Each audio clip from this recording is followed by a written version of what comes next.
undocked a few hours ago. It left just the Soyuz MS-24 that was docked to the Roscosmos module on the Earth-facing side of the Russian segment of the International Space Station.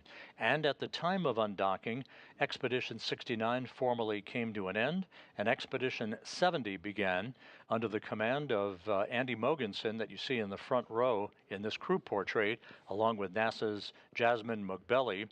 From left to right, Nikolai Chub, Konstantin Borisov, Andy Mogensen, the new commander of the International Space Station, Ali Kononenko, Jasmine Mugbeli, Satoshi Furukawa of the Japan Aerospace Exploration Agency, and NASA's Laurel O'Hara. So Expedition 70 now underway on board the International Space Station.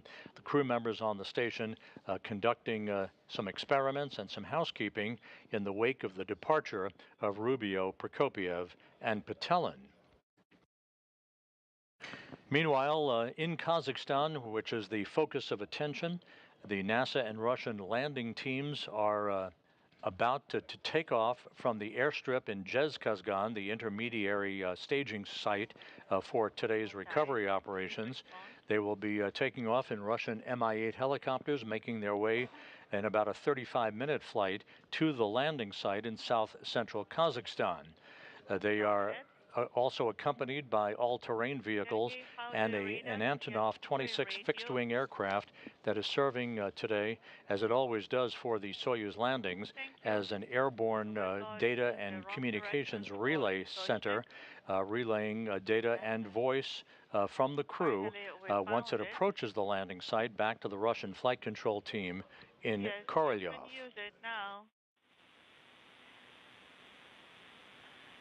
We assembled it successfully. Thank you. Good luck to you.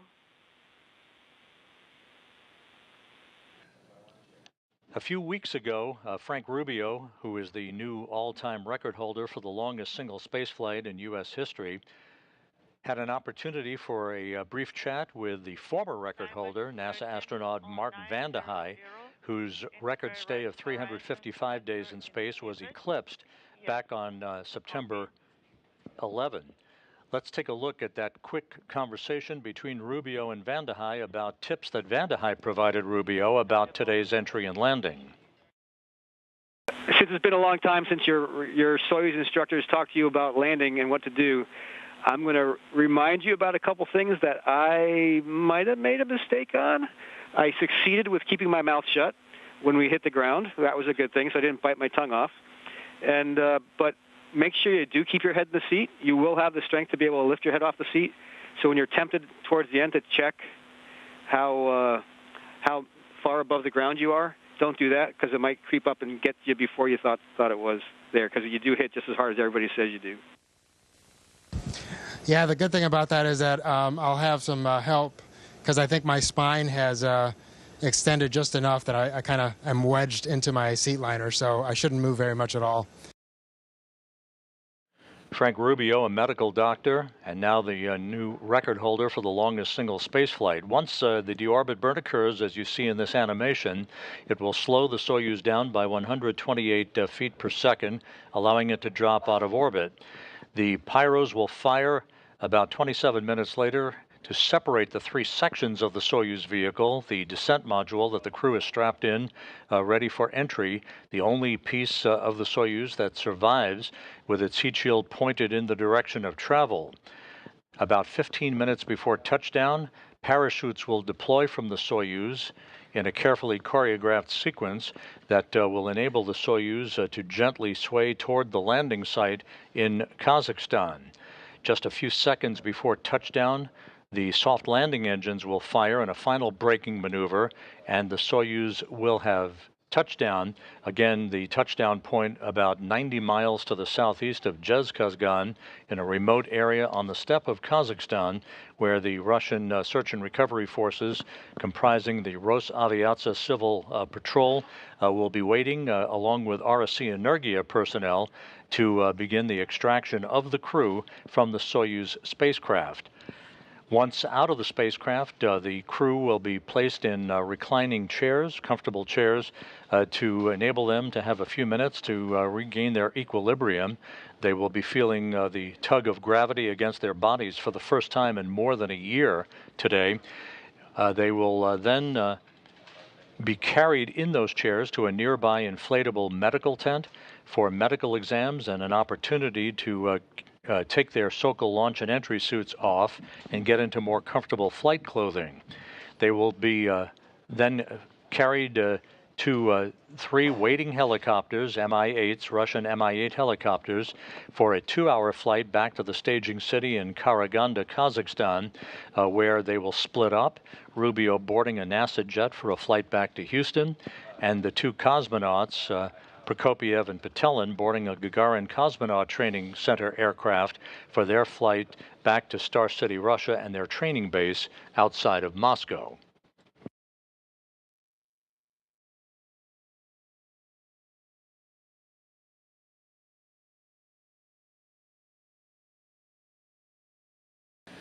The latest weather reports from the landing site not quite as optimistic as they were earlier in the day. The temperature is hovering around the 70-degree mark Fahrenheit, but we're now looking at broken clouds at around 6,000 feet. There have been some rain showers in the area. We are hopeful, of course, of getting video of the Soyuz descending under the chute, but that will depend on the visibility and how close to the bullseye target the Soyuz actually arrives at, as to whether or not we're going to get any meaningful video of its descent under its parachute. Some of the milestones in terms of the times coming up as we approach the 10-minute mark before the deorbit burn is initiated. The deorbit burn again will begin at 5:24 and 9 seconds a.m. Central Time. It will last 4 minutes, 39 seconds in duration, slowing the Soyuz down by 128 meters per second, allowing it to drop out of orbit. The module separation that will occur takes place some 27 minutes after the deorbit burn. That module separation that is initiated by pyros will separate the top section, the orbital module, the middle section, which is the descent module, where the crew is strapped into their seats, Prokopiev in the center seat, Petelin to his left, and Rubio to his right. The lower section, the instrumentation and propulsion module, will be separated and discarded as well. The descent module, again, the only portion of the Soyuz that survives the rigors of entry. Those rigors will first be felt at about 5:54 and 51 seconds a.m. Central Time as the 3 crew members reach the first traces of Earth's atmosphere. They will feel the first effects of Earth's gravity in more than a year at that point, as they then, just a few minutes later, enter into the plasma regime of peak heating, where temperatures around the spacecraft will rise to about 2,500 degrees Fahrenheit. That will last for about 5 minutes or so until they emerge from that section of the entry timeline.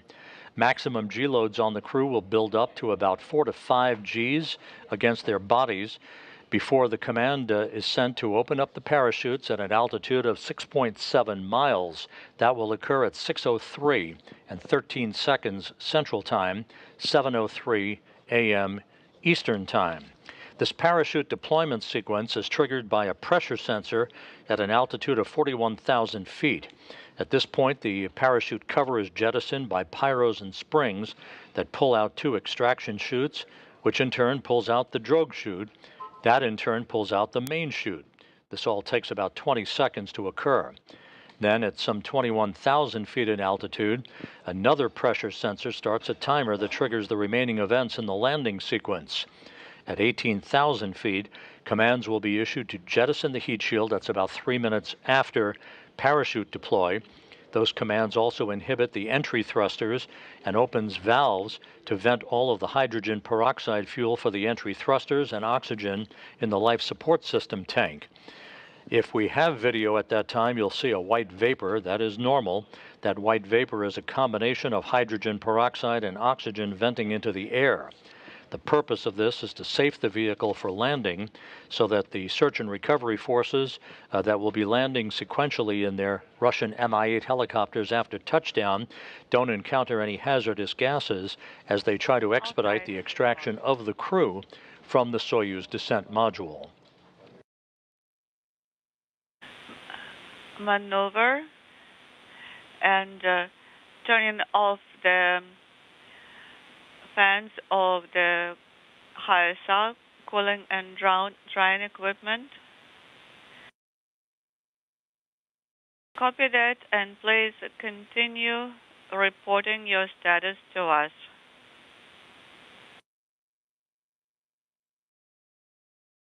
And the HISA. This is Mission Control Houston, now just 7 minutes away from the deorbit burn, the initiation of the firing of the Soyuz engine that will last for 4 minutes and 39 seconds, slowing the Soyuz down by 128 meters per second. You'll hear call-outs from Soyuz commander Sergei Prokopyev. The Russian flight controllers of the Russian Mission Control Center in Korolyov will be calling the crew on Prokopiev's call sign, which is Altai. That's the call sign that you'll be hearing for the Soyuz spacecraft as the calls are made to the crew during the final phase of today's landing operations. And on both inputs, you have to make the appropriate selection of the sensor and select lane E. On displays, control, monitoring, and maneuver.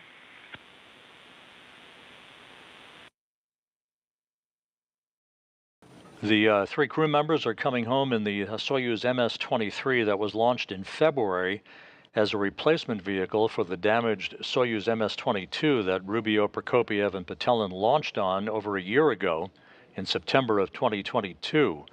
That vehicle was damaged on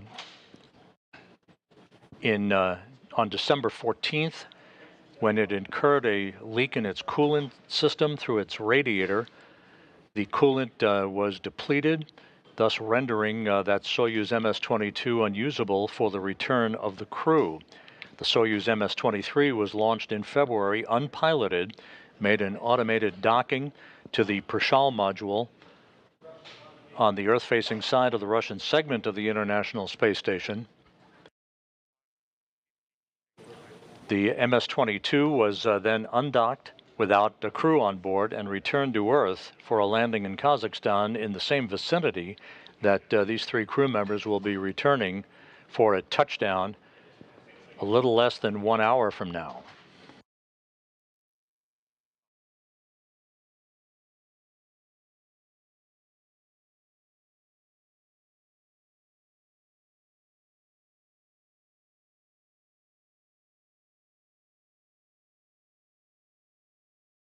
It was that coolant leak on the Soyuz MS-22 that resulted in the extension of the mission by Rubio, Prokopiev, and Petelin from 6 months to the mission that is coming to a conclusion today, 371 days, 157 million miles.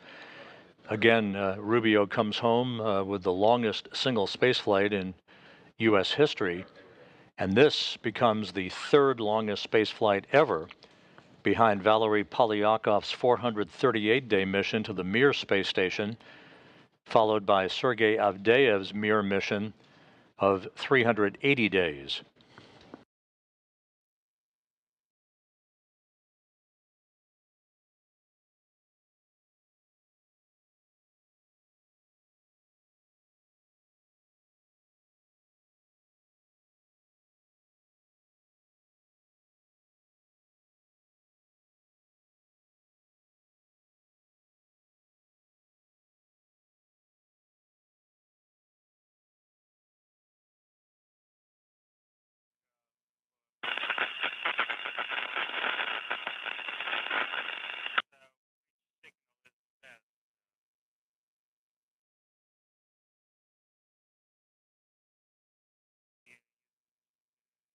Less than 3 minutes now until the initiation of the deorbit burn.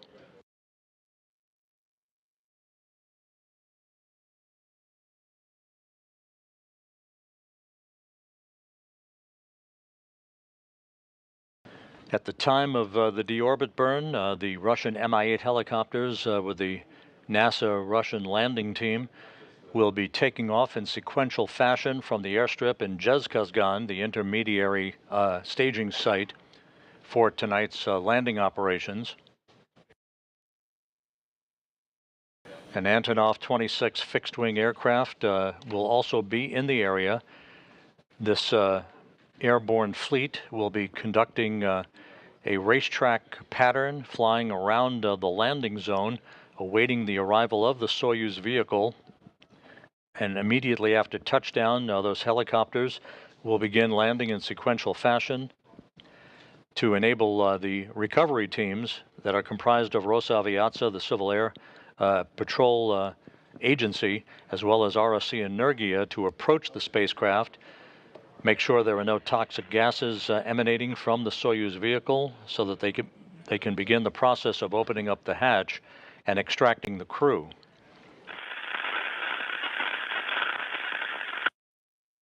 "90 seconds away now from the initiation of the deorbit burn.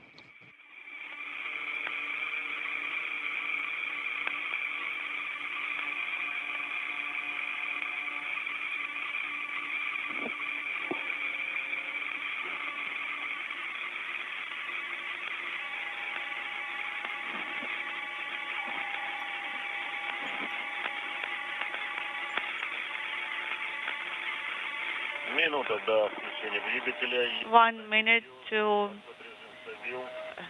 engine activation, and Bill's power is on. Copy.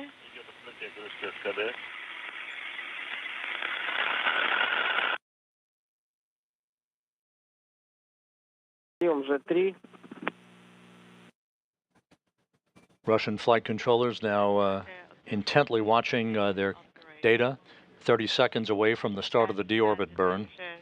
Command.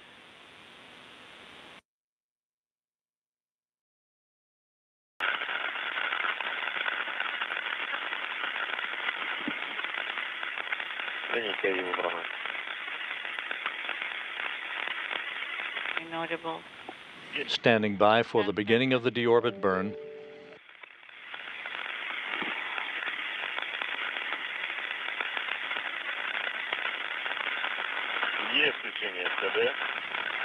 Thruster activated at 13:24.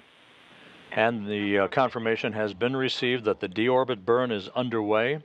This will last 4 minutes and 39 seconds. We'll be getting reports from Sergei Prokopyev on the progress of this burn that will slow the Soyuz down by 128 meters per second and begin the journey home for Rubio, Prokopyev, and Patelin. We have 13.3 in 13 seconds. 2 kilograms so far. And delta V increasing. Parameters are normal.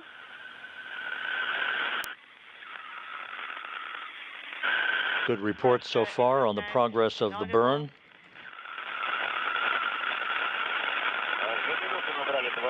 Two minutes, and we now have 27 decimal inaudible. Everything looking good 1 minute into the burn.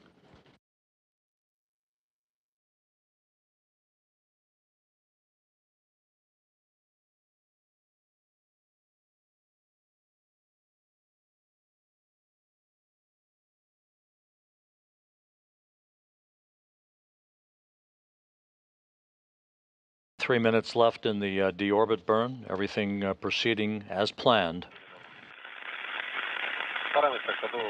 KDU, combined propulsion system parameters are nominal. Pressure in the oxidizer line, inaudible.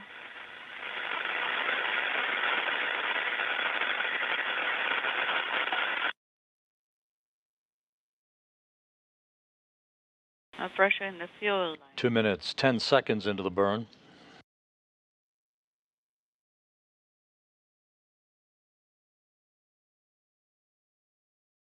The change in velocity and all of the engine pressures looking good.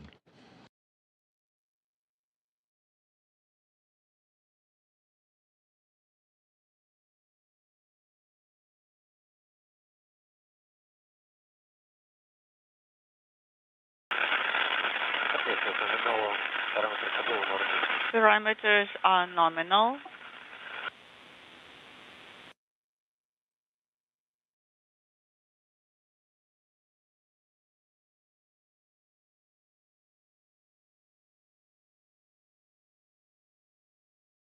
Three minutes into the burn, about another minute and a half.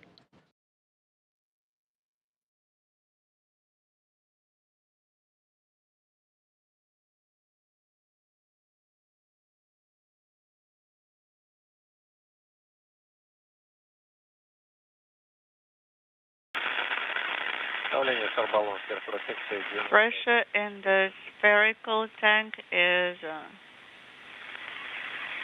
inaudible. 3.5 minutes into the burn, just about 1 minute left. 95 meters in 30 seconds, and the KDU combined propulsion system parameters are nominal.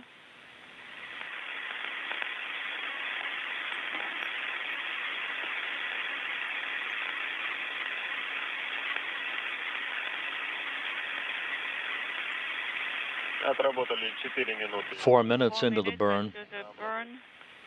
Everything is right down the money. 157 kilograms of propellant. And pressure in the spherical tanks is 81 in number 2. About 15 seconds left.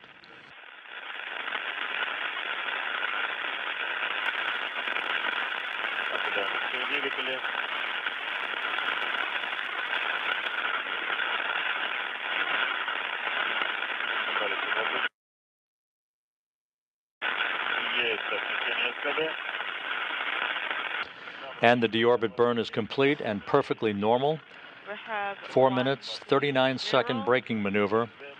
The Soyuz now is on its way home with Frank Rubio, Sergei Prokopiev, and Dmitry Petelin on board. Their journey coming to an end. Touchdown scheduled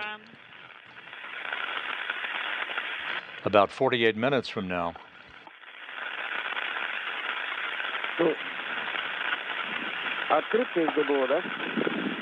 Is this KDU open? Pressure. The next milestone on the road home will be the module separation that is scheduled at 5:51 and 58 seconds a.m. Central Time. The pyrotechnic separation of the 3 sections of the Soyuz.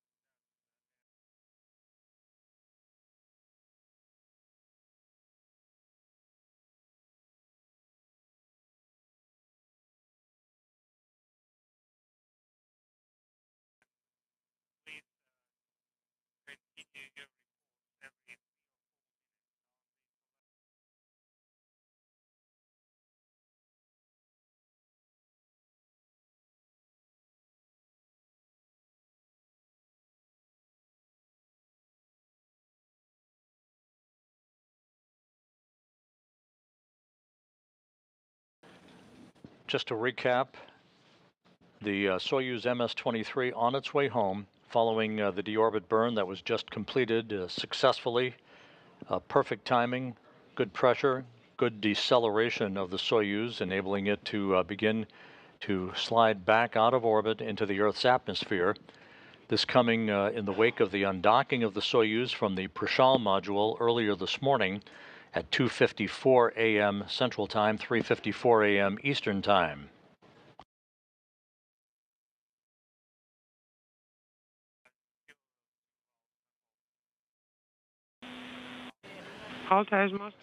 And again, in this animation, you'll see the next event. There is the module separation that will occur pyrotechnically.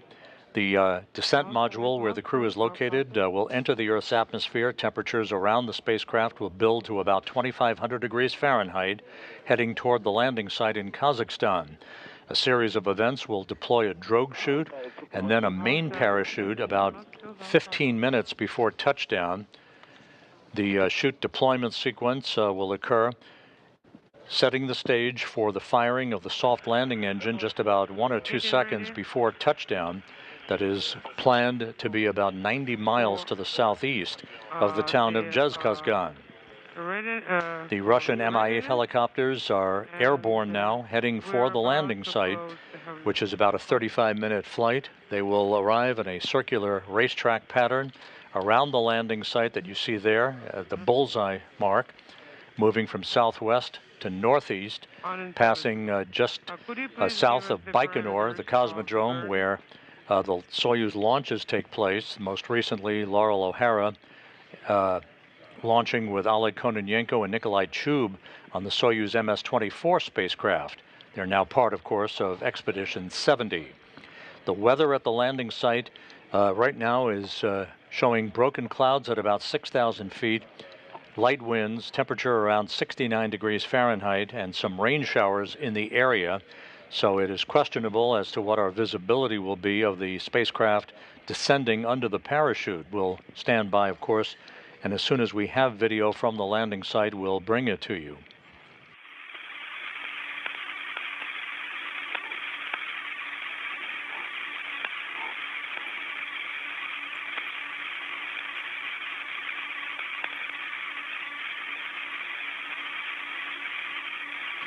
We're about 44 minutes away from touchdown. Once the spacecraft does touch down, the search and recovery forces will land in sequential fashion in those Russian Mi-8 helicopters. The most critical personnel, the RSC Energia personnel, and the search and recovery forces will make their way to the spacecraft and begin the process of opening up the hatch and extracting the crew one by one, placing them in nearby chairs alongside their vehicle. They'll have a few minutes to gain some equilibrium, feeling the effects of gravity for the first time in more than a year before they're carried in those chairs into a nearby inflatable medical tent so that their Sokol launch and entry suits can be removed. They'll receive initial medical exams and be put in more comfortable flight clothing for the subsequent 2-hour helicopter flight back to the staging city of Karaganda. Copy. I'll give you the time in a second.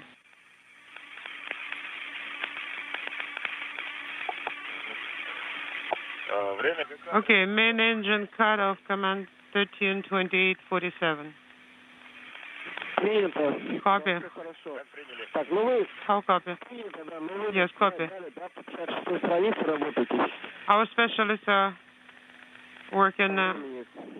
One thing that we'll note here, in about 8 minutes, as the Soyuz moves to a distance of about 87 miles away from the International Space Station on its descent towards the beginning of the traceable senses of Earth's atmosphere, that will end our guaranteed voice communication with the Soyuz through a relay to the International Space Station itself.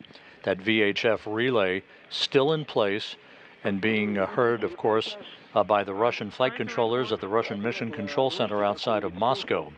So starting at about 5:42, the communications from the Soyuz will be a bit choppy.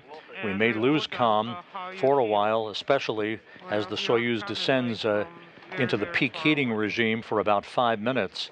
That peak heating regime will begin at about 5:56 a.m. Central Time. Often communications is lost for several minutes until the Soyuz emerges from that plasma regime that builds up that ionization around the spacecraft itself. At that point, the Soyuz will begin to approach the area where voice communication will be established with the Antonov fixed-wing aircraft that is flying in the vicinity of the landing site to relay data from the spacecraft as well as voice back to the Russian flight control team in Korolyov.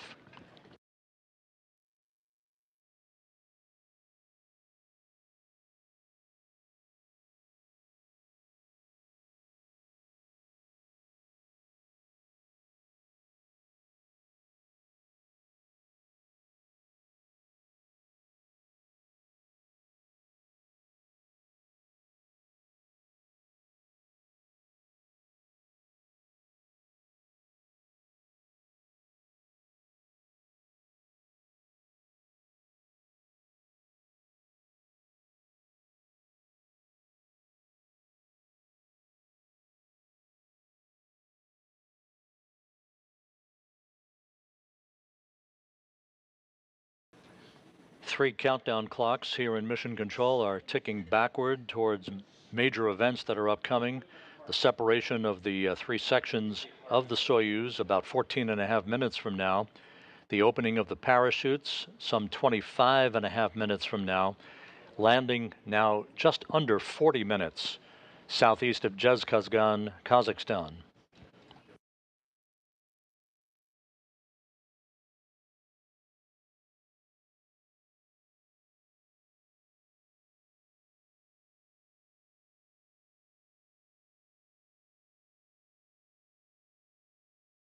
In addition, right after the completion of the deorbit burn, the orbital module, the top section of the Soyuz spacecraft, the three-section Soyuz spacecraft, it was depressurized about 10 seconds after the conclusion of the deorbit burn, setting the stage for the module separation that's coming up.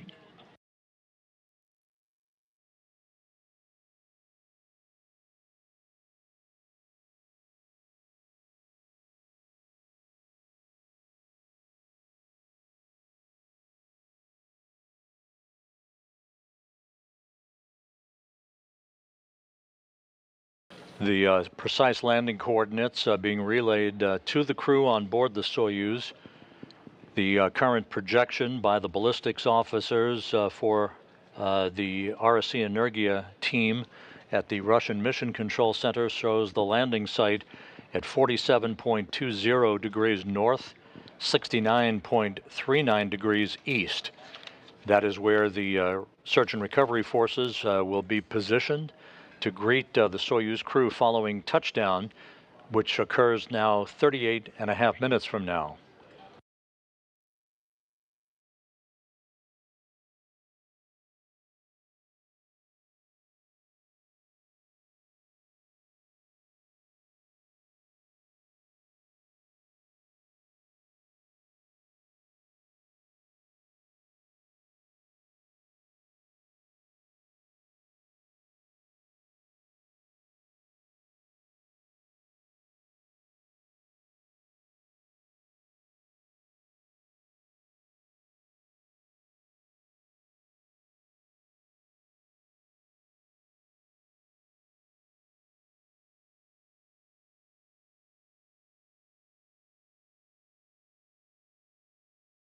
"12 minutes until module separation, the next major milestone en route home for Frank Rubio, Sergei Prokopyev, and Dmitry Petelin.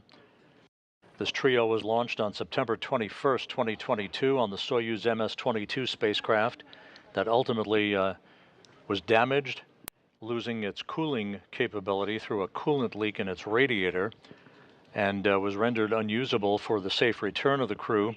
The replacement craft that is coming home today, the Soyuz MS-23, was launched in February, unpiloted, and the Soyuz MS-22 was undocked and deorbited for a landing in Kazakhstan unpiloted.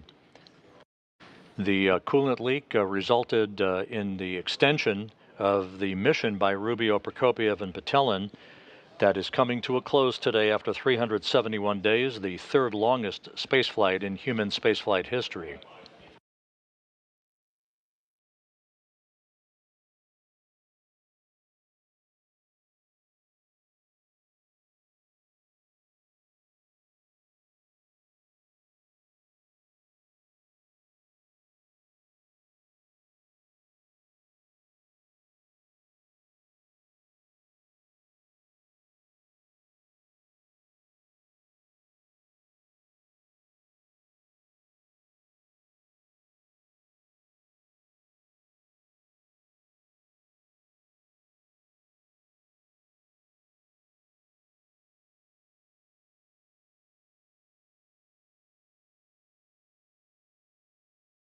The Russian Mi-8 helicopters are some 20 minutes out from the landing site, having taken off from the airstrip in Zhezkazgan en route to the touchdown point, which is about 90 miles to the southeast of Zhezkazgan.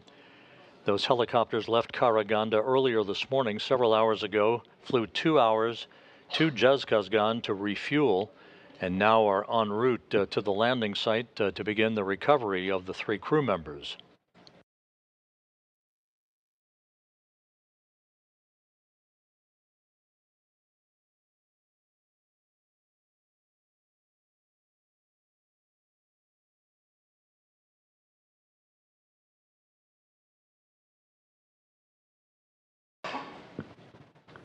And we've reached the point where the Soyuz is far enough away now from the International Space Station that the voice communications relay capability through the station is no longer available or should not be available. So communications may be a bit sporadic and choppy from this point on through the descent through the Earth's atmosphere.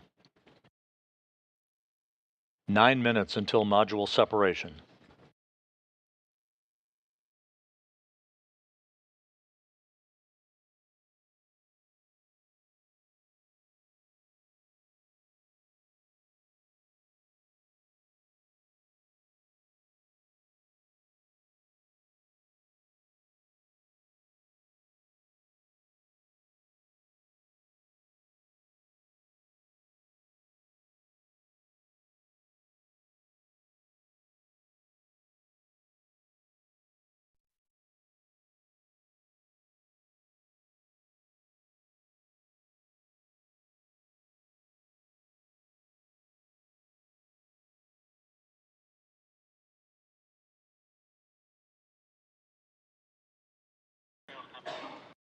All of the events leading up to this point in today's return of Rubio, Prokopiev, and Patelin have gone by the book. The undocking that occurred earlier today at 2:54 a.m. Central Time, 3:54 a.m. Eastern. 2 separation burns of the Soyuz engine enabled the Soyuz to back away from the station and accelerate its departure rate from the complex for the deorbit burn that occurred a short time ago. That was a 4-minute, 39-second retrograde maneuver, slowing the Soyuz down by 128 feet per second, enabling it to begin its descent back to Earth. We're less than 7.5 minutes away now from the next milestone. That will be the pyrotechnic separation of the 3 sections of the Soyuz, discarding the orbital module and the instrumentation and propulsion module, leaving just the descent module with the 3 crew members strapped inside. Sergei Prokopiev, the Soyuz commander, in the center seat, flanked to his left by Dmitry Patelin, and to his right by Frank Rubio.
Again, voice communications not possible again through the relay from the International Space Station from the Soyuz spacecraft at this moment. The Soyuz now too far away from the station to provide that relay. This is normal Everything is proceeding on track, coming up on the 5-minute mark until module separation.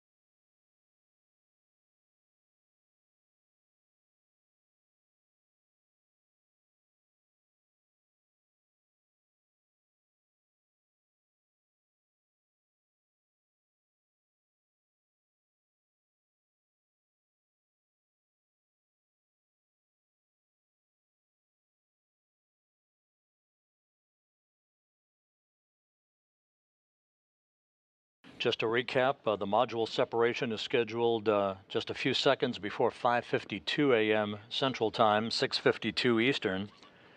That will be followed about 3 minutes later by entry interface at an altitude of 62 miles. The first tug of gravity against the 3 crew members' bodies in over a year at that point as they begin the plunge back into the atmosphere. Some 2 minutes after that, they'll entry into plasma, where the peak heating around the spacecraft will begin. Temperatures around the Soyuz will build to about 2,500 degrees Fahrenheit, the heat shield in the direction of travel for the descent module. As it ablates or repels that heat, there will be an orange fireball, if you will, around the spacecraft. This is typical for returning space vehicles coming through the atmosphere at their high rate of speed. This will be about a 3-minute regime in the plasma for the 3 crew members. Once they emerge from that, G loads, or the G forces against their bodies, will build to about 4 to 5 Gs just after 6 a.m. The command to open chutes will be initiated at 6:03 and 13 seconds a.m. Central Time, 7:03 a.m. Eastern Time. Again, that by pyros and springs pulling out 2 extraction chutes, which in turn will pull out the. At 1,000 feet, another pressure sensor starts a timer that initiates all of the remaining events in the landing sequence.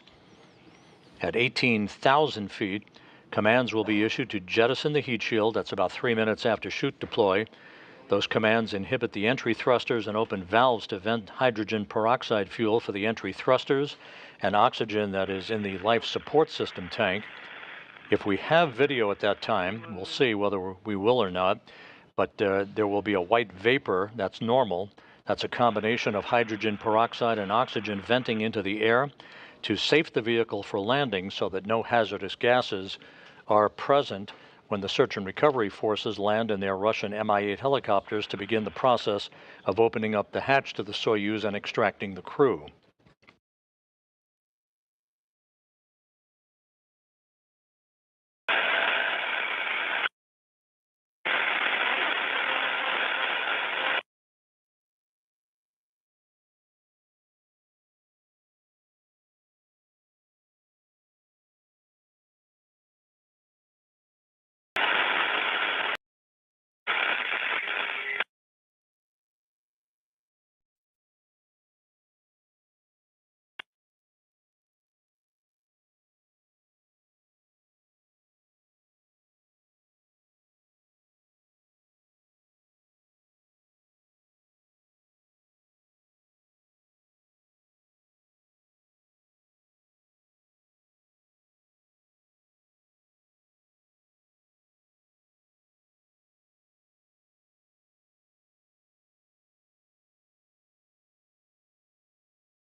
We should be about 30 seconds or so away from module separation. We'll be standing by for that confirmation.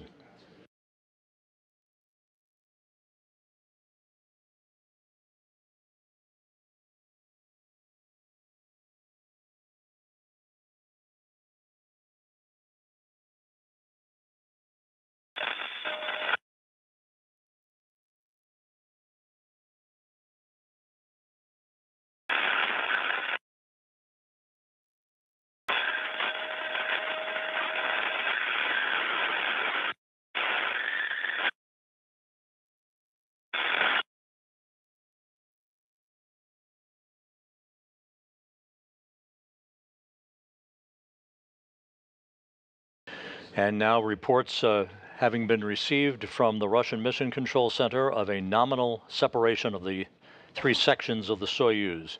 Module separation is now complete. That all went by the book.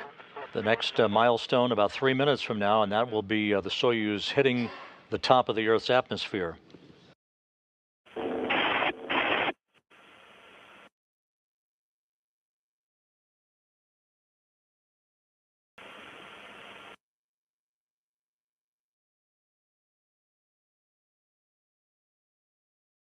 Huntsville Station on 2 for OCT2.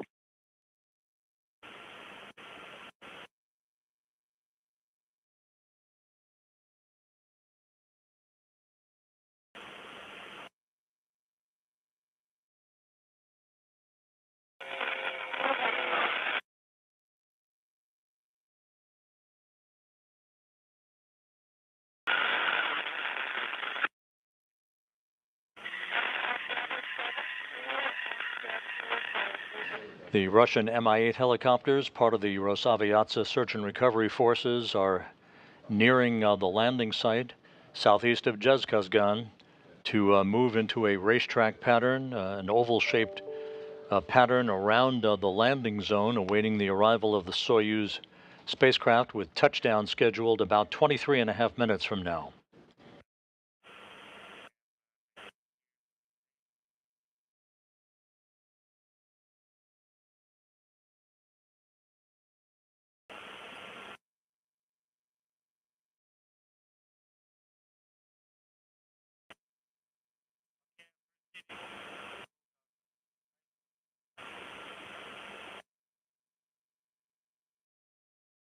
Flight controllers in Korolyov outside Moscow receiving data from the Soyuz spacecraft through their communications satellites, the Luch system.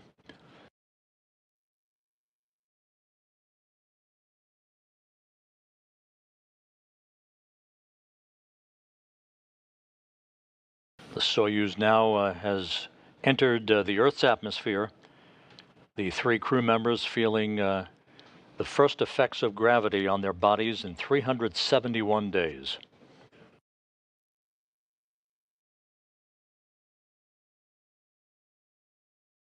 Just over 8 minutes until the scheduled deployment of the parachutes.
Soyuz currently descending through the Earth's atmosphere, 6.5 minutes to go until the commands will be sent to begin the parachute deployment sequence.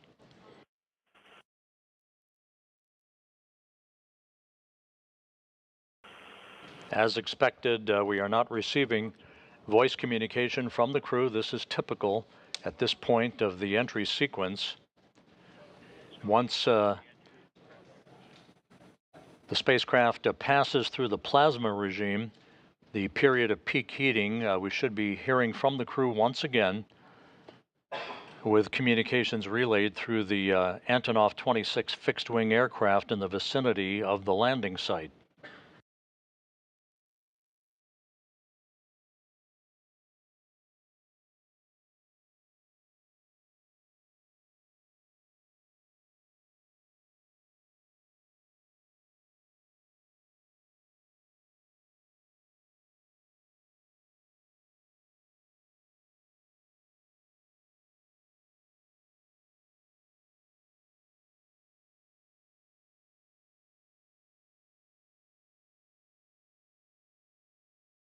You're looking at a view from a balcony camera in the Russian Mission Control Center outside of Moscow, their International Space Station Flight Control Room. All is quiet here at Mission Control in Houston as flight controllers belonging to the Orbit 1 team continue to watch over the International Space Station and follow developments on the Soyuz's descent for its touchdown in south-central Kazakhstan. Landing is scheduled just over 19 minutes from now.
As we approach the top of the hour, we'll be standing by for confirmation of a shoot deploy that is scheduled just over 3.5 minutes from now. The Soyuz should be emerging from that plasma regime any minute.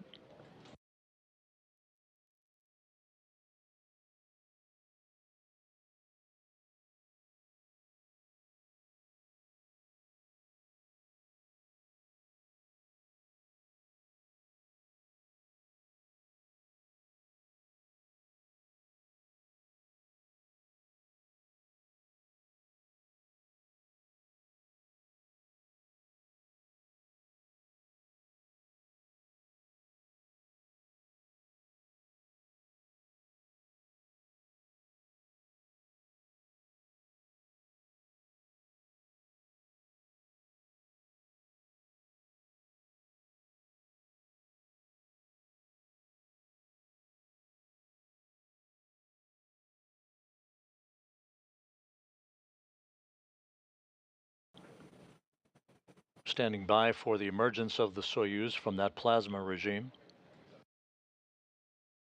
This is the point where the crew is experiencing maximum G loads on their bodies of about 4 to 5 Gs.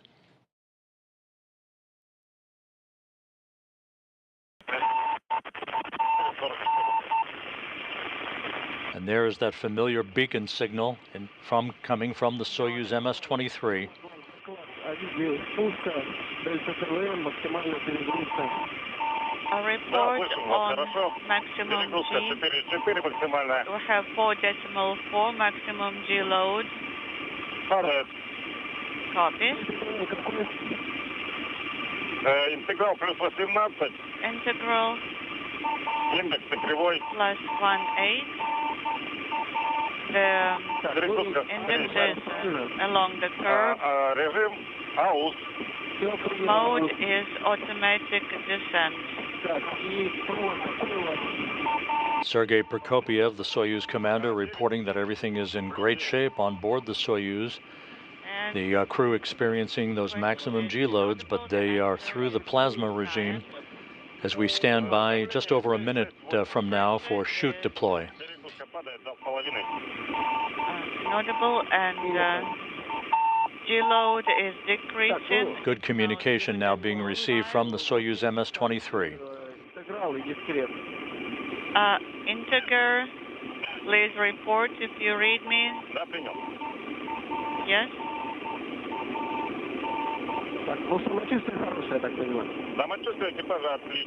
And how are you feeling? We are feeling great. Thank you. End of control. Integer is plus 1.8. Index 45 plus 1. Copy.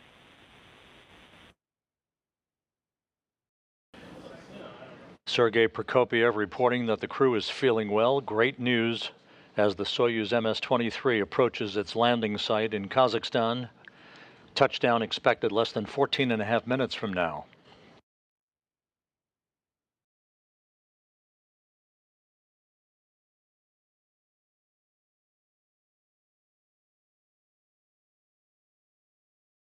We should be getting confirmation momentarily on the opening of the chutes.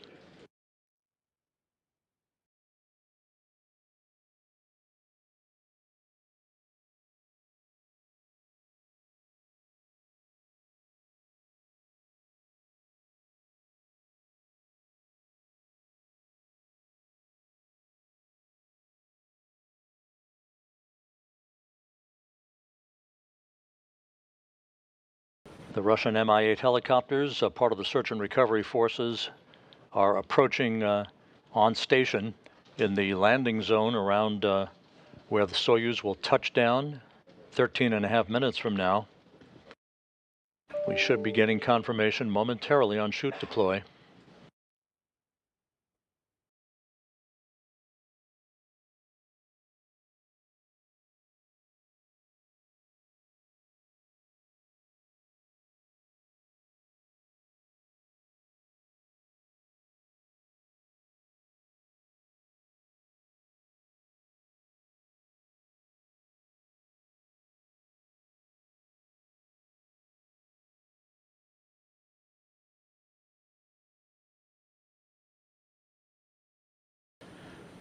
Twelve and a half minutes until touchdown. Still awaiting confirmation from the search and recovery forces that they have the Soyuz in sight under its parachute.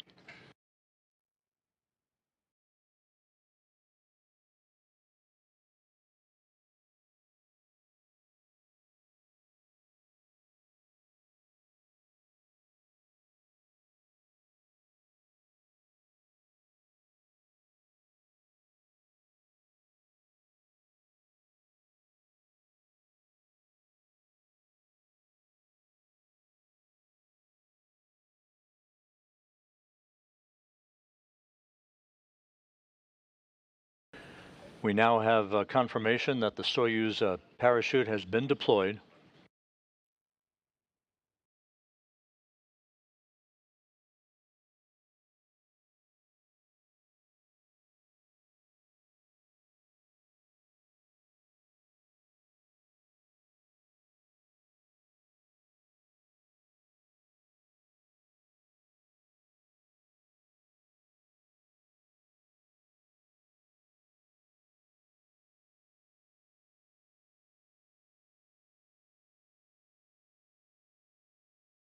Once again, the Soyuz MS-23 is now descending toward its landing just about 11 minutes from now. Its parachute has deployed. The crew is feeling well, according to Sergei Prokopiev, the Soyuz commander.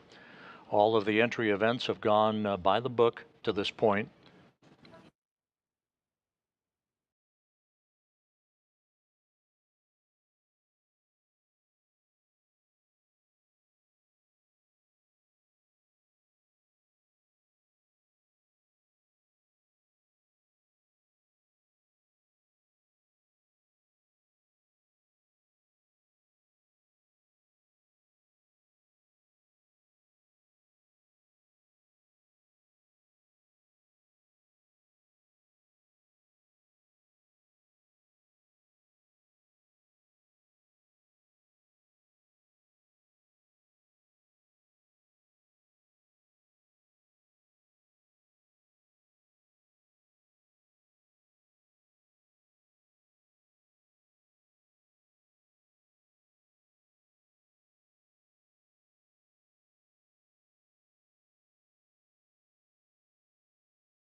The skies are quite overcast at the landing site. Temperatures around 69 degrees. We're still waiting for video from the landing site. But the Soyuz has deployed its parachute, and everything is continuing to go as planned.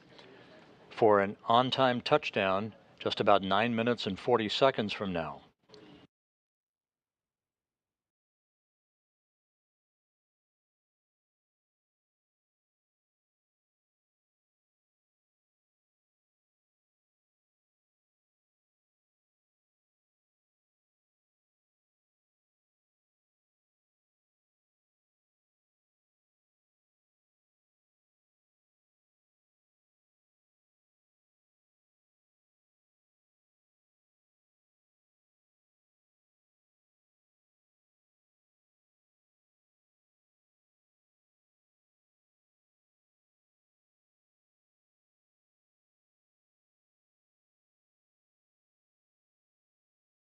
The search and recovery forces at the landing site now confirm that they have the Soyuz in sight under its parachute.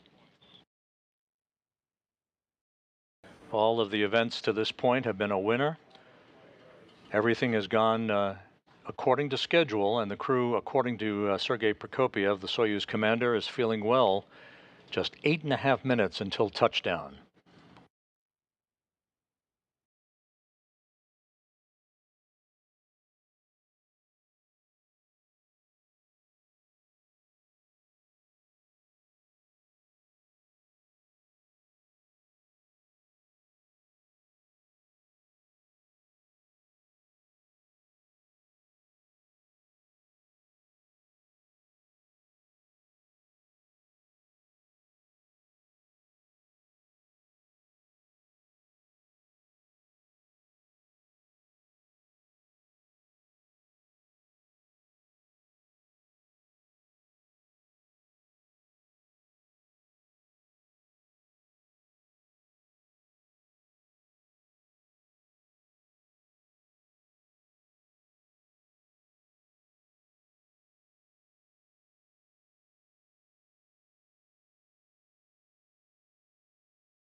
Now about 7 minutes until touchdown. Everything continuing on course. The chutes have been deployed for the Soyuz MS-23. It is gently descending under its large orange and white parachute. Search and recovery forces have the vehicle in sight. The Russian Mi-8 helicopters are circling the landing zone waiting for touchdown, at which point they will descend and land in sequential fashion to begin the process of arriving at the capsule and extracting the crew.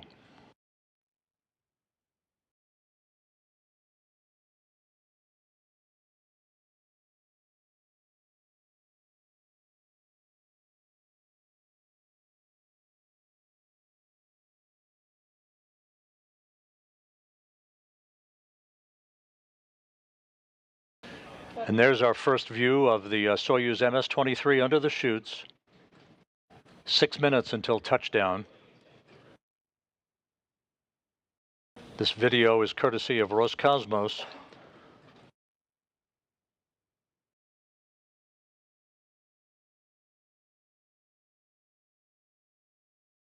Soyuz descending at its normal rate of descent. Search and recovery forces are reporting back that everything is looking good from their perspective.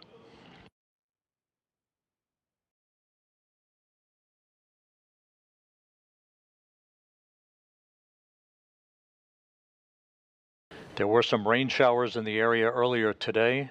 The Soyuz descending under several decks of broken clouds toward its touchdown point about 90 miles to the southeast of Zhezkazgan. Again, this video courtesy of Roscosmos from the landing site.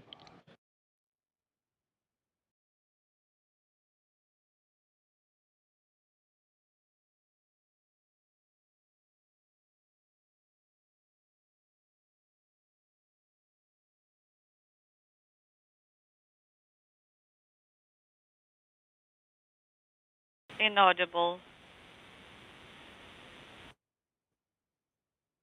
Less than 5 minutes to go until touchdown. The extended mission of Frank Rubio, Sergei Prokopyev, and Dmitry Petelin is now in the home stretch.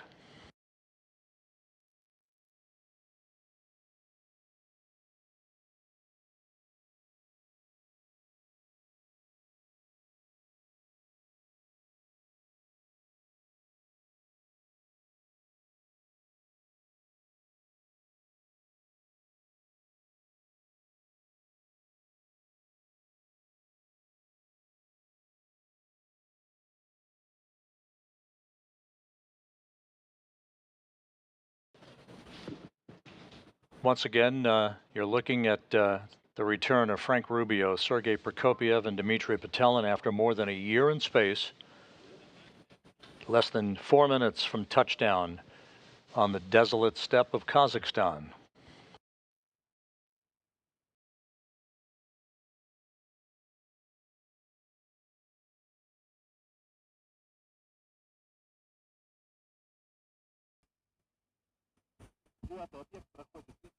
The parachutes deployed as planned at 6:03 a.m. Central Time. 3 minutes later, the Soyuz heat shield was jettisoned. 409. Confirm. The next event will be just a second or two before touchdown. That'll be the firing of the soft landing engine. 6 engines fire to slow the Soyuz descent rate to just 1.5 meters per second. Here. How do you read it?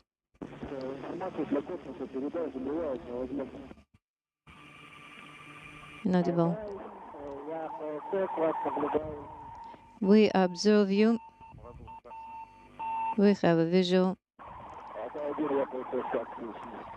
How do you read us here?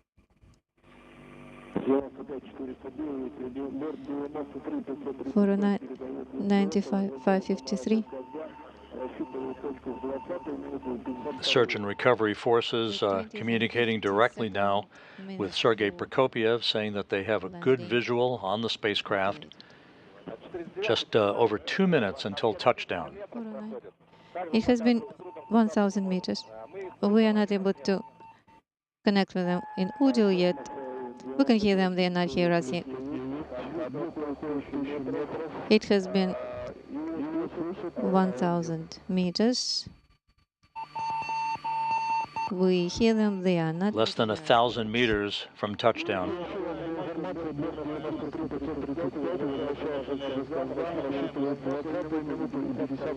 So we are looking for the 20th and 52nd minute. Plus 9 atmospheric bias, plus 18 index point 1. The crew is feeling well. Sergei Prokopyev continuing to provide reports back to the search and recovery forces, indicating that the crew is doing well. Just over a minute until touchdown.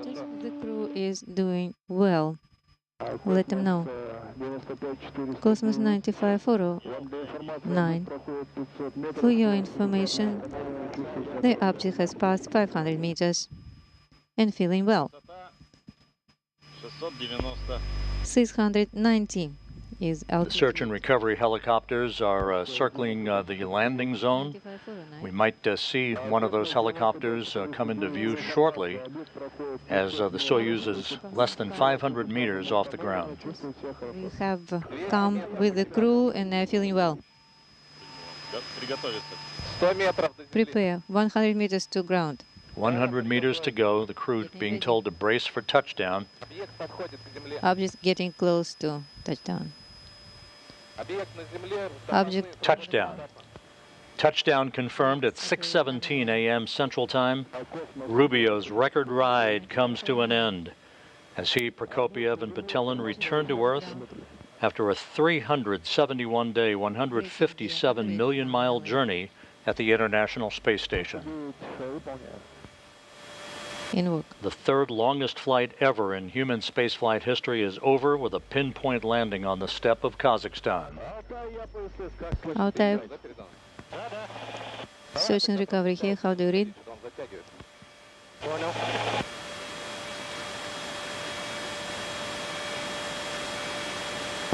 Правее стану, слева место тебе оставлю. Давай, хорошо. Okay, all good.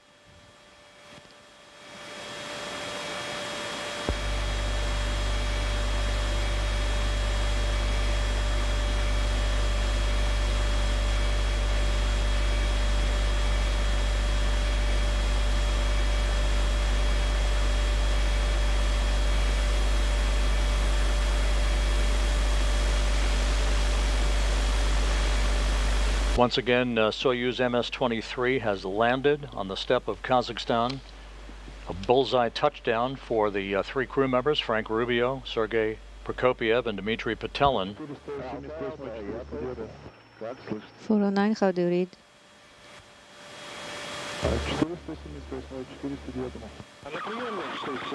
249. Landing occurring as planned at 6:17 a.m. Central Time, 7:17 a.m. Eastern Time, 5:17 p.m. at the landing site that you're seeing right now in our live view, I believe so. Let it get a bit about an hour and closer. 53 minutes before sunset.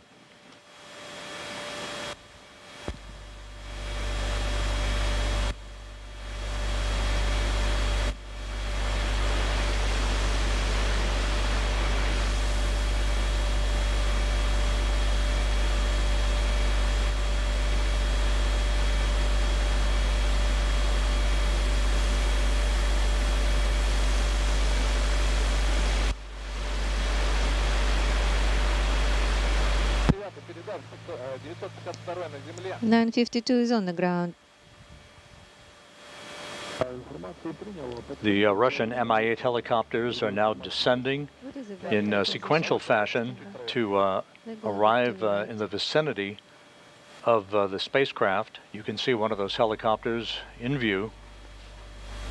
The all-terrain vehicles will be moving toward the spacecraft as well, repositioning themselves to enable us to get video of the recovery process, the extraction of the crew, and the crew will be placed in reclining chairs next to the Soyuz MS-23 for a few minutes to regain their equilibrium before they're carried in those chairs to a nearby inflatable medical tent where they will doff their Sokol launch and entry suits, get into more comfortable flight clothing, and then make their way with the assistance of recovery personnel to 3 helicopters, one for each crew member, for a 2-hour flight back to the staging city of Karaganda. K1, K2. At that point, Rubio and his 2 crewmates will split up. Rubio will board a NASA jet to fly back to Houston. Prokopiev and Petelin will board a Gagarin Cosmonaut Training Center aircraft to fly back to their training base at Star City, Russia, outside of Moscow. Надевал.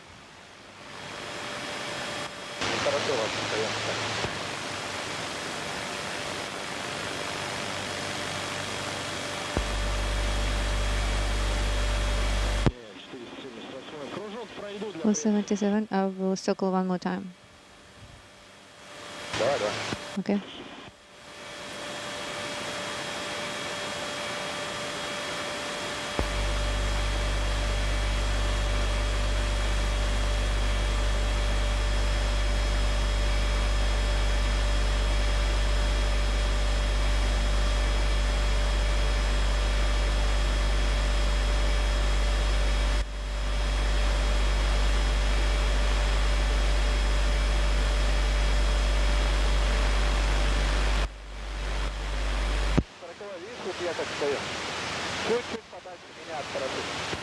Go a little bit further, 49.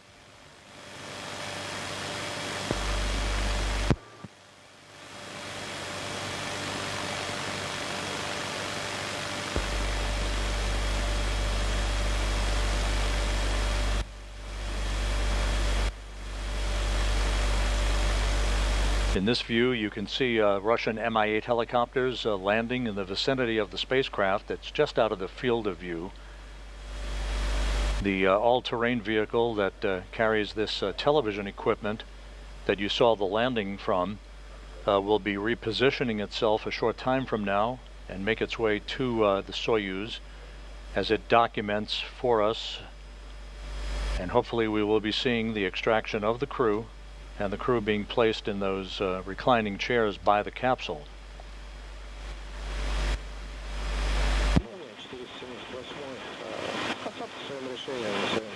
(178) of landing in its place.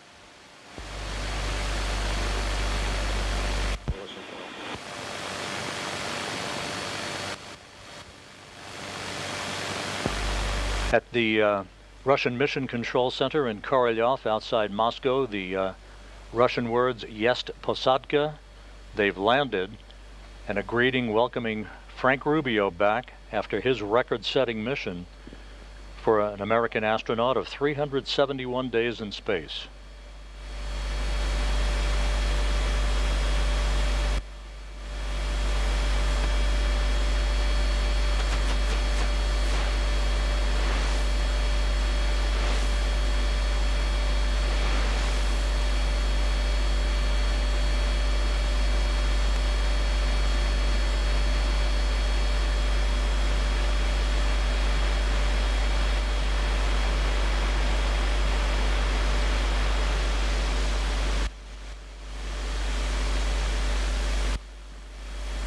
Космос 95-409.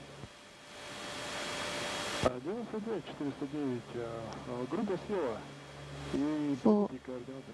09, checking coordinates. 47 градусов, 16 минут. 47 degrees, 16 minutes, 47 seconds. 49 минут, 39 секунд. 1 minute, 39 seconds.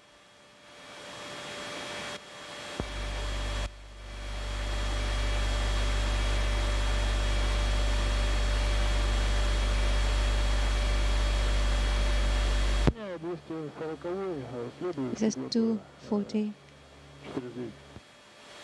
I'm following 49.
This is Mission Control Houston. Once again, you're looking at video from the landing site in Kazakhstan, where the Soyuz MS-23 touched down just 9 minutes ago.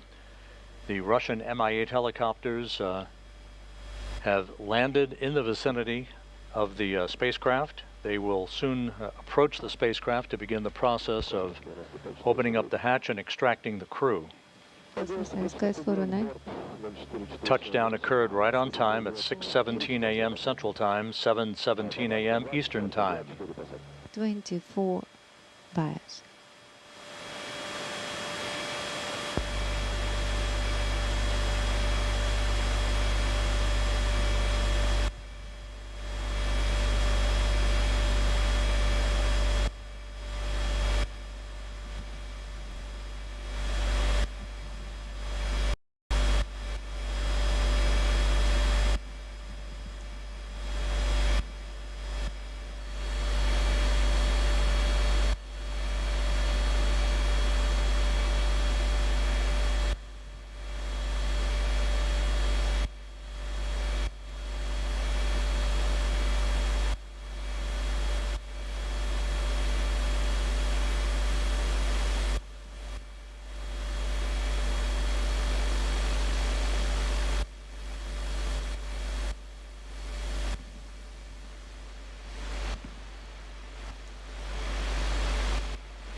95, 4, 09. Object is close by.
This is Mission Control Houston.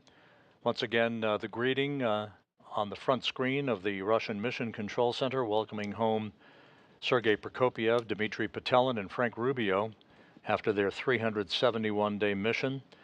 Touchdown occurred about 13 minutes ago at 6:17 a.m. Central Time, 7:17 a.m. Eastern Time. It was a pinpoint return for the crew, landing just as planned about 90 miles southeast of the town of Zhezkazgan.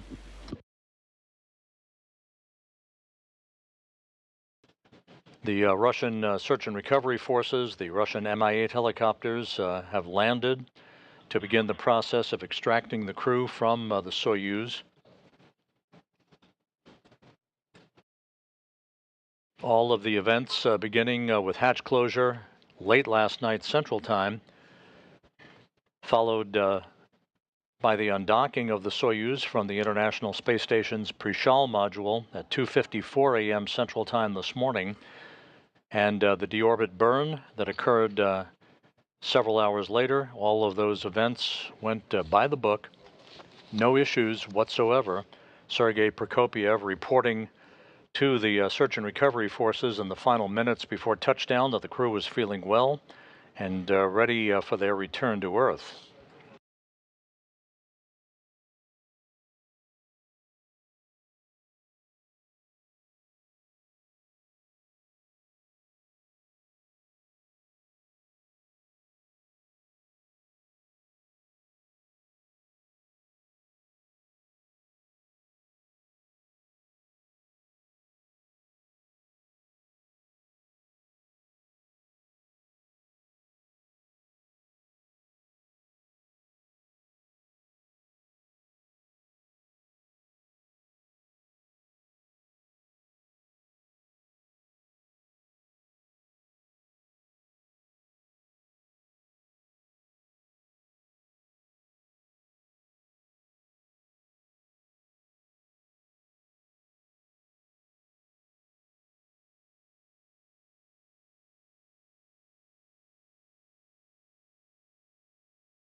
This is Mission Control in Houston.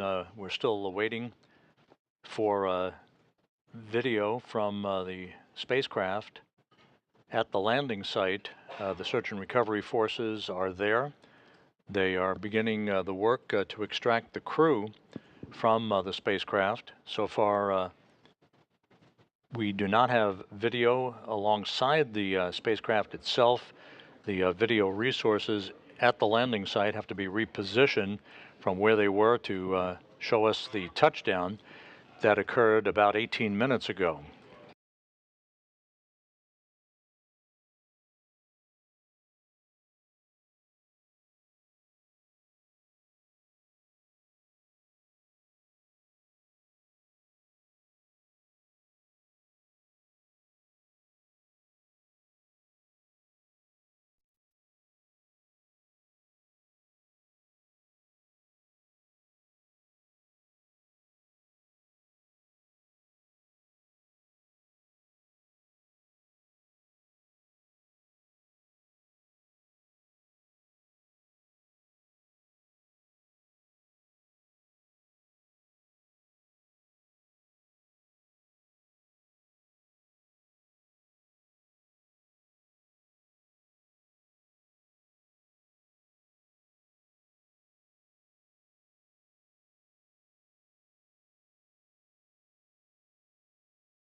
And this video now, courtesy of Roscosmos, showing Soyuz commander Sergei Prokopyev having been helped out of the Soyuz MS-23 spacecraft.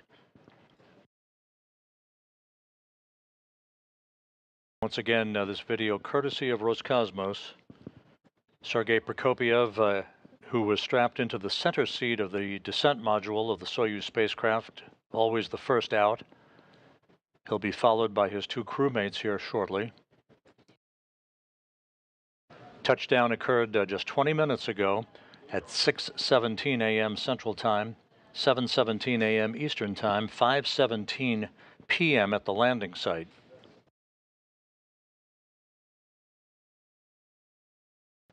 The crew home after 371 days in space, the third longest space flight in history, and of course for Frank Rubio, the longest single space flight by an American astronaut.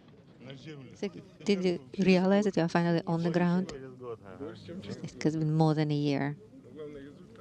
Well, the result is the main thing. Just perfect, just ideal. That the overload was 4.5, greater than last time.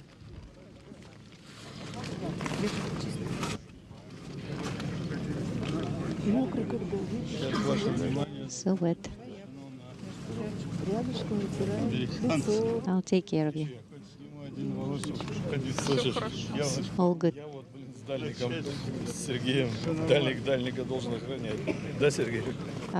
just stay here, take care of you too. Don't turn, just stay where you are.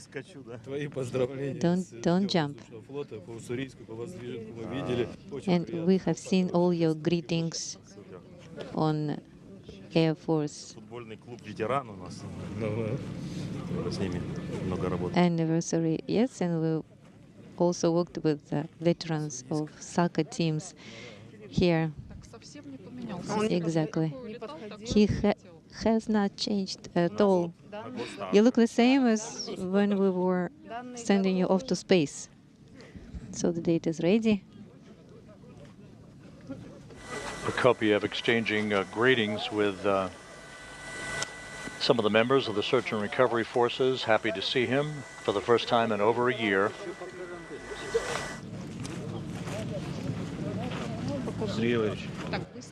And from the view we just had, it appeared as if the Soyuz was pulled over onto its side, Congratulations. as opposed to being upright. Thank you.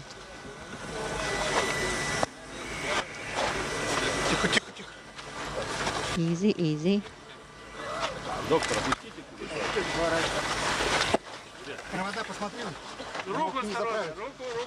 Check the arm. Check the cables. Careful. Easy. Frank Rubio, the U.S. record holder for the longest single space flight in history, back on Earth. Here you are. Don't fall. Very nice to see you.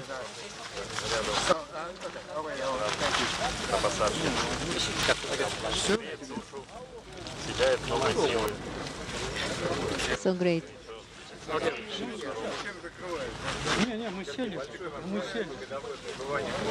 We're all here.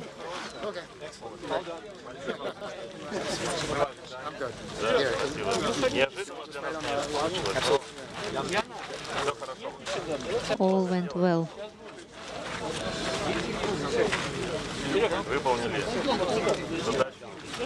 All the tasks completed. So we performed all the program and performed additional tasks. Field test? What about the field test?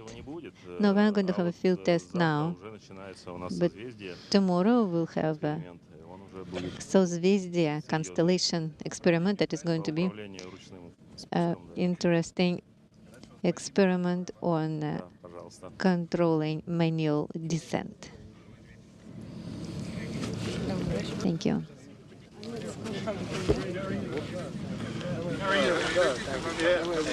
Stand by. All stops here. Finishes that up. I'll give Иди вот сюда и потом будет говорить. 97. Оттуда, сбоку. Вот сбоку туда. Your foot this way. Hello, Frank. Great, thank you.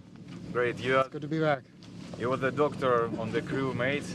How is in the space? How is your mate?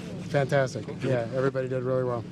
You look very well. Thank very you. Well. Thank you. It's good to be home. Thank you. It's good to be home. Thank you.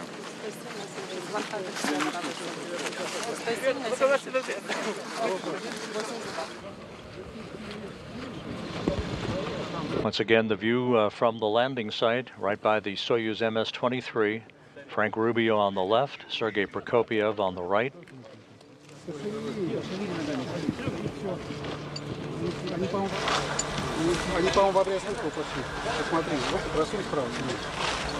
Check the arm on the right side.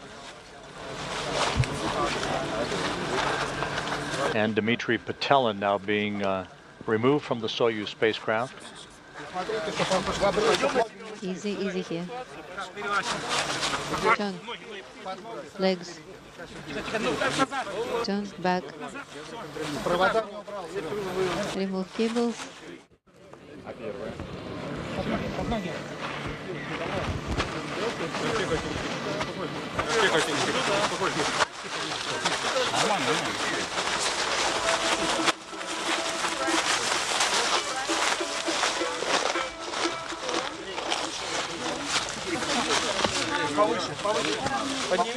Little higher.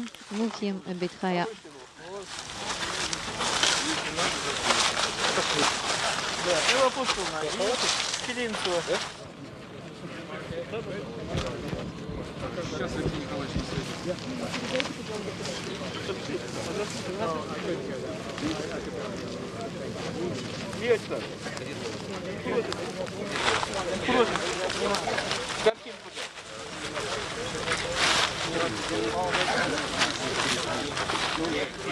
Frank Rubio receiving congratulations there from Joel Montalbano, the International Space Station Program Manager, who along with NASA's Chief Astronaut Joe Acaba, part of the NASA team on site.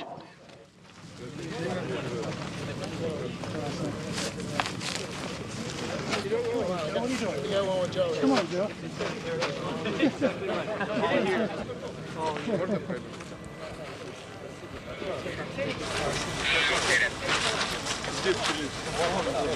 Серега!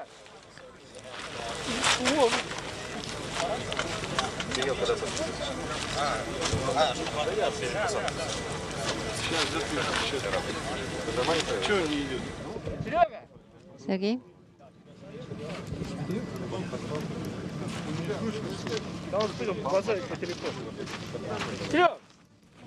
And a view of the Soyuz MS-23 spacecraft that touched down 28 minutes ago at 6:17 a.m. Central Time. Yeah, drink a little bit. Hold it.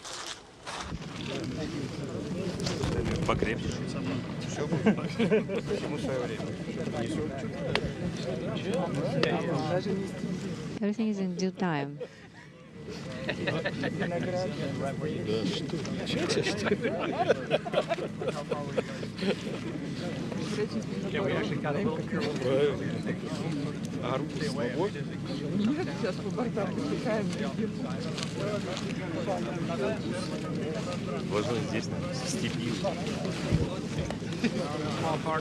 We're here in the steppe of Kazakhstan. Sergei Prokopyev, the commander of Expedition 69 and the Soyuz commander for the landing today, comes home after 2 flights in space and a total of 568 days, putting him 12th on the all-time list for most days in space by a human being. And there are technicians who are gathering up the parachute that deployed about 15 minutes before touchdown.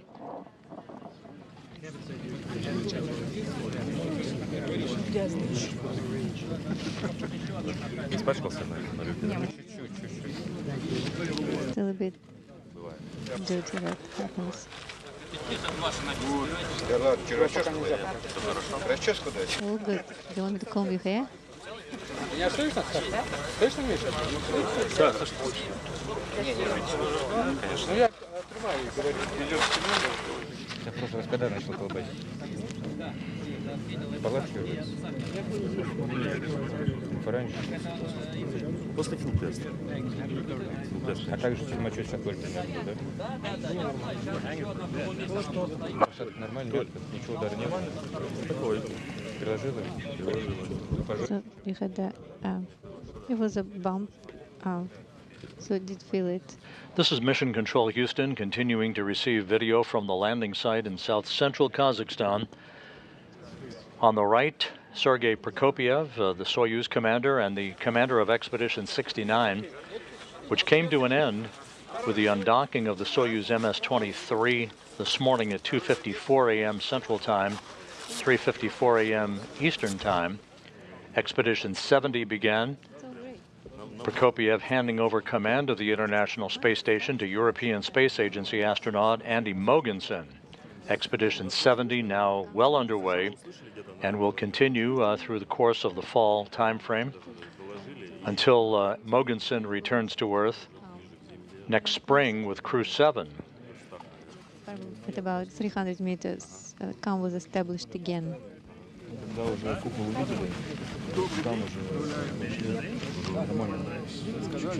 At that time, we also acquired visual. All normal, all good. Did you see us at the main chute? Yes, at about 800 we saw you already.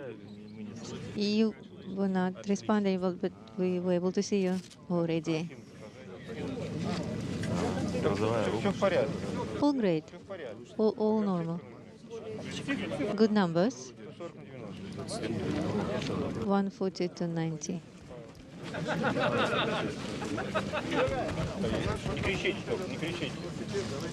Don't scream over there. Так, слышно меня? Ты сунул назад, все это картинка. Ну да, я их не слышу.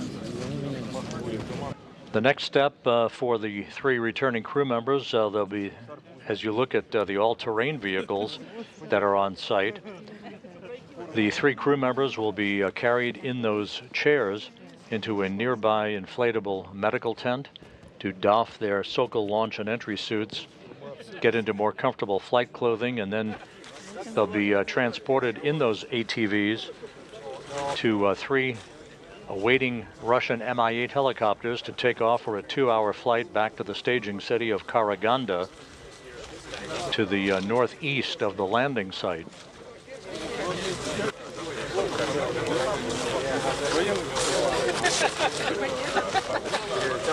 Soyuz didn't get any bigger. Oh, really?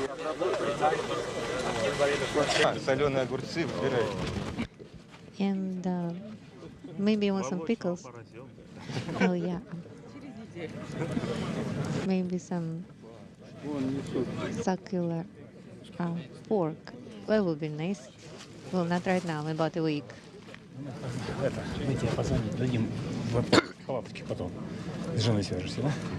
So then at the tent, you will talk to your wife, okay? The landing occurred about 1 hour and 53 minutes before sunset at the landing site. You can see the sun beginning to fade on the horizon. On the left in the left side of your screen is Dr. Joe Schmidt, who is Rubio's attending flight surgeon, and on the right is the NASA nurse Yana Shelopova. And then once we got all backed up, I couldn't reach him. So,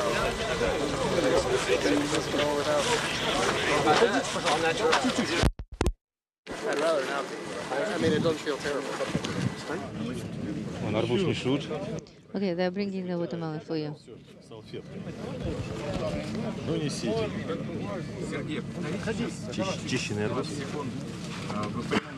Make sure you clean it from the seeds. Okay, good. Oh, rada watermelon. Good deal. I am the commander of the search and recovery helicopter. So my apologies if we had to wait a little bit. But from all of us, we would like to give you this, the fruit of the earth. Oh, I can smell it now. Thank you. Sergey. And Dmitry Patelin, who was board engineer number 1. He and Prokopiev conducted 6 spacewalks during their time on board the International Space Station. As they should have. What did you bring from space? Хорошее настроение. Good mood. В личных вещах у меня были And in my personal крестики. items, I had all the rings and crosses that I took with me. Да, это что-то зеленое. This is something green. I forgot what it feels like. Но арбуз я заказывал. I did request the watermelon in advance, and I appreciate it. Thank you. Let's move it a little bit closer.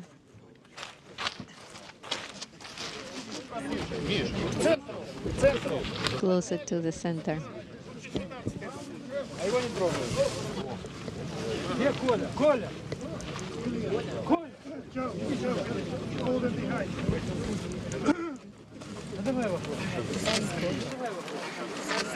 Да, да, обязательно. Дмитрий, что больше всего ждали? Год. Dmitry, you've been there for a year. Yes, I was expecting to be here half a year before, and we've been waiting impatiently to get back. And it was my first landing. I didn't know what to expect exactly. Today I felt it to the fullest. the loads and gravity. What did you bring to your daughters from space? I brought souvenirs, photos, images that were brought to me by Progress vehicle.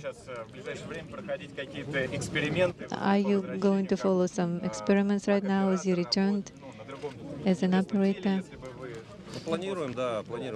We are planning constellation Soyuz experiments that is with a suit and using the arm, but it will depend on physically is possible. Thank you very much.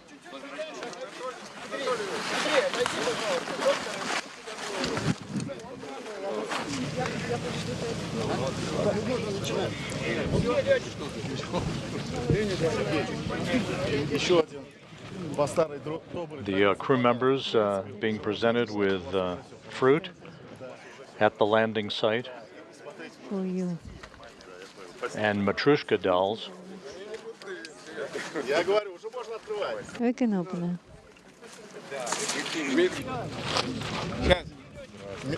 Dmitry. For you.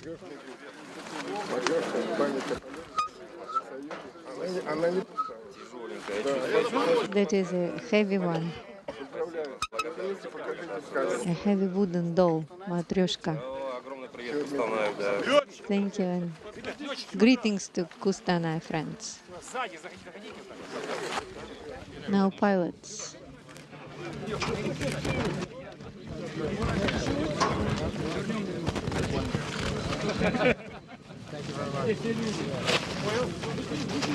Photo. They stand in the back.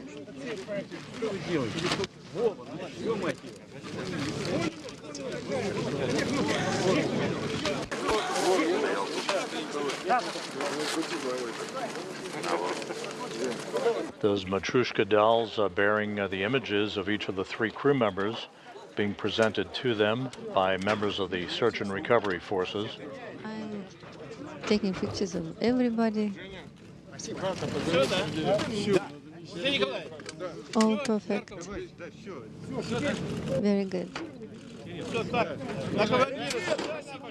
The Soyuz landed 40 minutes ago at 6:17 a.m. Central Time, 7:17 a.m. Eastern Time, 5:17 p.m. at the landing site. The crew was quickly extracted, placed in these reclining chairs for an opportunity to regain their equilibrium.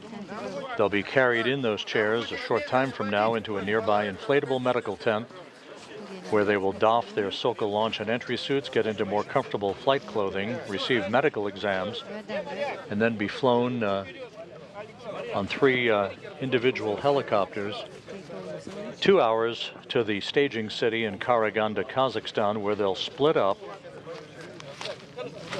Rubio boarding a NASA jet to fly back to Houston.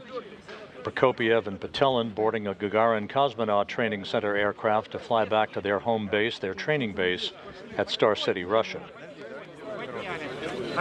Pick up the blanket.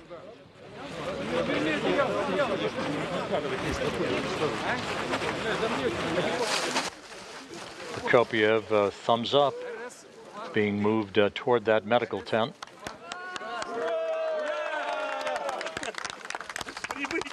Hooray! Welcome. Welcome back.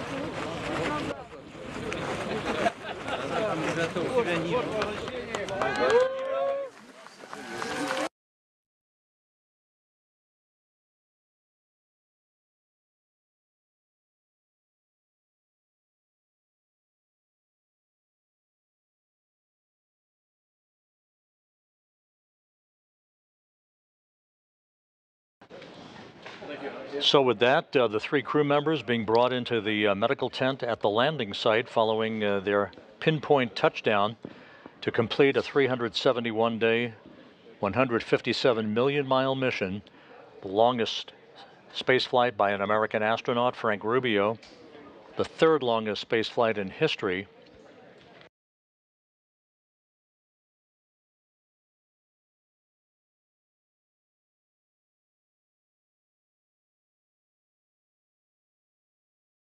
As we mentioned, the crew members were quickly extracted from the Soyuz MS-23 that landed on time, on target, and are now being brought into the nearby medical tent. And there's a view of Frank Rubio with Joe Acaba and the rest of the NASA team helping bring him into the medical tent. In the back, you see ISS program manager Joel Montalbano.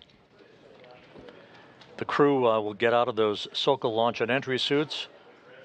They'll put on comfortable flight clothing and prepare for their helicopter flight back to Karaganda, Kazakhstan, and eventually their trip back to their respective hometowns. Rubio coming to Houston, Prokopiev and Petelin coming to Star City, Russia. So with that, the crew is now back in the medical tent. Medical exams in store for them as they have landed after more than a year in space, the third longest space flight in history, a successful end to an eventful mission that was extended by 6 months, but ended in great fashion with a bullseye touchdown on the steppe of Kazakhstan. Frank Rubio, Sergei Prokopiev, Dmitry Petelin, safely back on Earth. With that, we'll wrap up our coverage for tonight and this morning. We thank you for joining us throughout the night.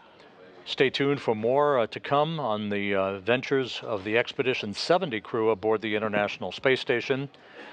But for now, we'll bid you a good morning from Mission Control in Houston.